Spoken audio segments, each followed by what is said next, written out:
The poignant lesson Dominique Fishback learned from The Last Days of Ptolemy Gray. Dominique Fishback is no stranger to portraying characters on screen who are tough as nails, even in the wake of unthinkable trauma. Her roles as Black Panther revolutionary Deborah Johnson in Judas and the Black Messiah, and savvy sex worker in the HBO period drama, The Deuce, are prime examples.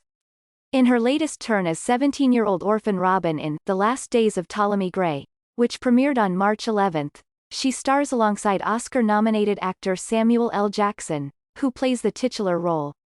Adapted from Walter Mosley's 2010 novel of the same name, the 6-part miniseries tells the gripping tale of a 93-year-old man living with dementia and in isolation. Following the murder of his caretaking nephew Reggie, Omar Benson Miller, Ptolemy niece Robin becomes his new caretaker, cleaning up his roach-infested apartment and moving in with him a couple days after the funeral. What happens next, though, is something straight out of a sci-fi film. Ptolemy enrolls in a clinical trial that temporarily restores his memories and helps him in his investigation of Reggie's murder and other unsolved mysteries from his life.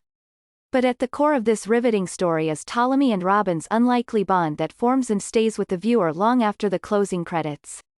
It's a narrative that resonates deeply with Fishback. I'm so fortunate to feel like I've been aligned with the projects that I have been doing, that they all bring me a sense of healing, she tells Pop Sugar. Or that there's some kind of theme circle in my life and then, I get a project that enhances that theme. The idea of unconditional love and loving somebody without judgment and letting people be as they are had come into my life in a very particular way. Fishback was busy doing press for Judas and the Black Messiah when she landed the role of Robin, but the Pace University graduates still found time to not only read Mosley's novel but to also create a 28-page PDF about her character. Bringing Robin to life on the small screen has helped her make peace with her own past. To help prepare for the role, the 30-year-old actor drew from her own experiences of caring for her grandmother before she died of cancer 10 years ago. There were some days where she was super nice and some days where she wasn't, Fishback shares. Some days where I felt I was super helpful and other days where now I feel like, you could have been more helpful, you could have been better. But hopefully, when people see this project, they see that everybody is just trying to figure it out. The Last Days of Ptolemy Gray airs new episodes on Fridays on Apple TV+. Read the rest of Fishback's last call interview ahead. What is the last thing you did with your The Last Days of Ptolemy Gray co-stars Offset? I bombed one of Samuel L. Jackson's interviews and he bombed mine. Who is the last Days of Ptolemy Gray co-star you texted?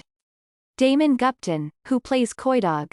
His birthday just passed. When was the last time you were starstruck? Honestly, John Bernthal. I love John Bernthal. I was in a project with him called Show Me a Hero, but I never got to meet him or see him. Then, my friend did a show with him and I'm like, listen, you have to FaceTime me when you're with John Bernthal.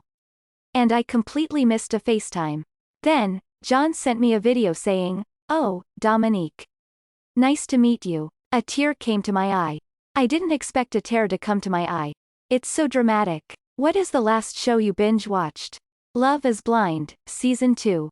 What is the last song you listened to? I don't remember what it was, but it was a reggae song. What is the last thing you did for self-care? I meditated this morning. What is the last gift you received? A plant for my new apartment. What is the last trip you went on? Most likely Peru for Transformers. What is the last photo on your camera roll? Oh, probably a selfie. What is the last thing you bought online? A book called The Celestine Prophecy, an Adventure, by James Redfield. What is the last piece of advice you received that changed your life? Somebody told me, be yourself, love. It's very easy for us to try to be the cool version of ourselves or the whatever version of ourselves in order to impress or please others. It's so simple, but it changed my life.